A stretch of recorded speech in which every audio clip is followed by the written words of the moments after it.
See this clown right here? She cost me $1,000 in emergency vet bills this morning. Here's why.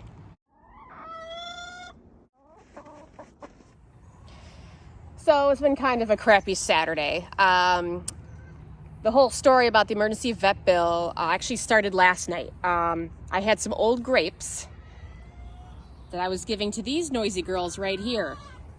And I don't know, it was a good couple handfuls of old green grapes. I threw them on the ground and watched Parm and Pot pretty much just gulp what I thought was all the grapes down. And I walked away and completely didn't even think that there were leftover grapes on the ground.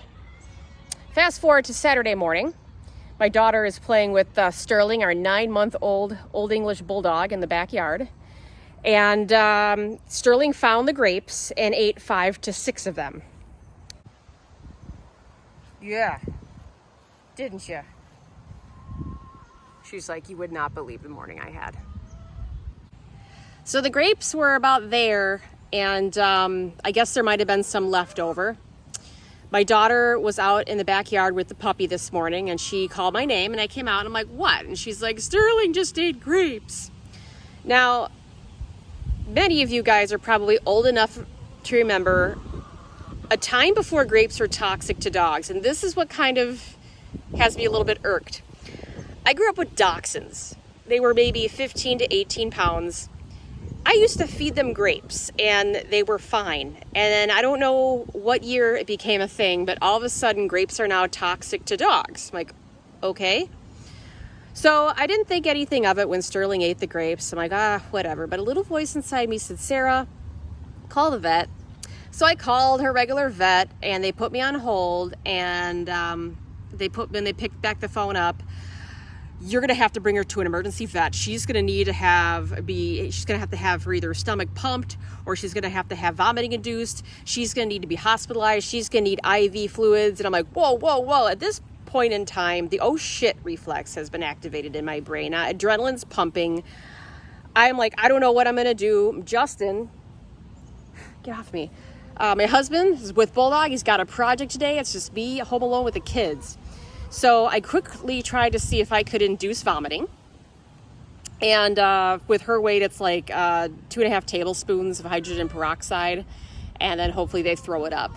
Well, I tried that, and then some, and Sterling's that special kind of dog that doesn't vomit when you give her hydrogen peroxide. So,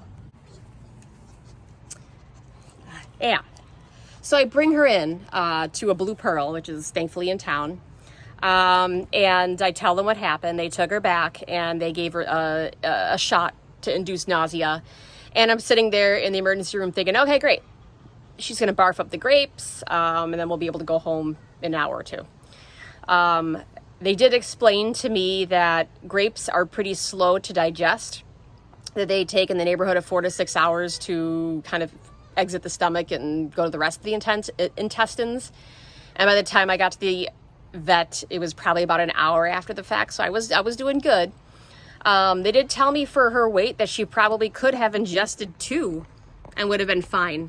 But she had the neighborhood of 5 to 6 in her stomach. So, okay, fine, make her barf.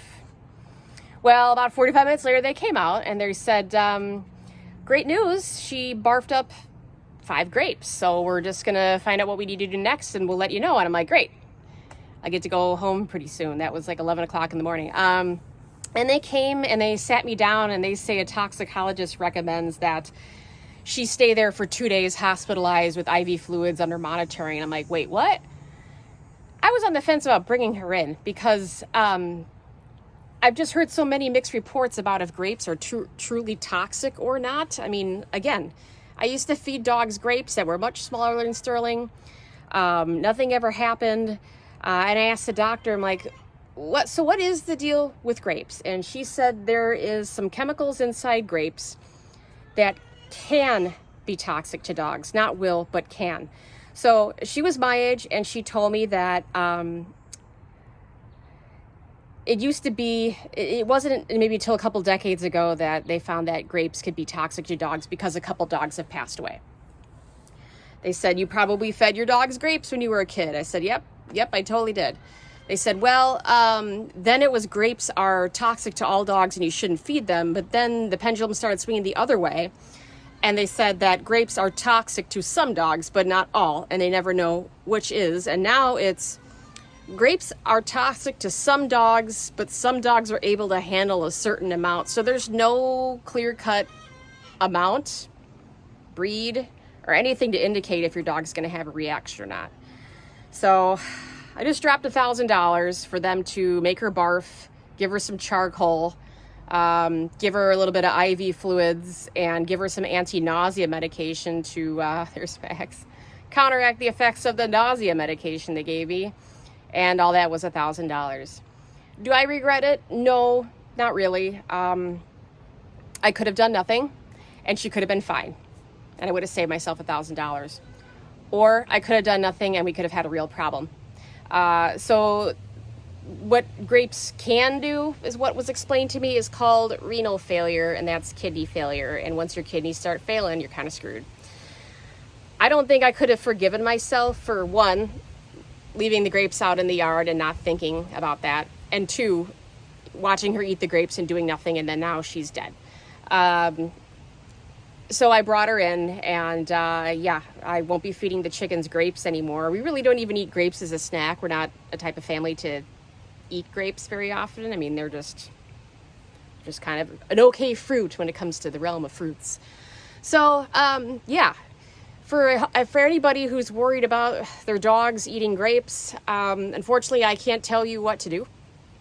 You know, if you got a really big dog and they ate a grape or two, they're probably going to be just fine. There's poison control numbers you can call, but they will charge you. They charged me $85 to talk to them. My vet required that I call them before I even be seen there. Otherwise, I wouldn't have done it. But they will talk to you and tell you whether you need to be seen or not. So that might help you. $85 is a lot cheaper than a vet bill. So you could start there. But yeah, and know that maybe if hours go by and then you find out, it may necessarily not be life-threatening. Maybe if anything, this will just give you peace of mind, and then you can have your dog seen and just know that they'll be healthy and happy. I'm to monitor her. They injected some fluids underneath her neck here. As you can see, she's kind of a little bit swollen, and that's to help. Look at how jiggly she is. She's got like 2 extra boobs. That's to help with the hydration, I guess, subcutaneous fluids or something like that. Stealing, you got wool. So whenever you get a puppy, you're always going to have to think about all the things that can go wrong, and you'll never guess them all. Make sure that if you're taking any medication that your dogs aren't underfoot, so in case you drop one, they won't eat it. Now, if she would have eaten like 5 Tylenol, I'd be singing a much different tune about now. You always want to be very careful with medication. Grapes, I'm still not sold that they're toxic. I'm supposed to monitor her for signs of renal failure, which include dark urine, if she's lethargic, if she's not eating or drinking. Those are all things I'm supposed to look for. But I picked her up from the vet, and she was so happy to see me. Like, the vet was sad to let her go. She's just so perky and full of life. She's tired. She hasn't had a nap all day long, and she wants to go lay down. Just had, well, technically her first meal today, since the first one had to be vomited back up. But yeah, been an interesting morning here at C&B. Hope you guys don't ever have to go through what I went through. Hey, if you've had experiences with grapes or other toxic stuff and you got some interesting war stories, share them in the comments. Like, share, and subscribe, guys. As always, peace out.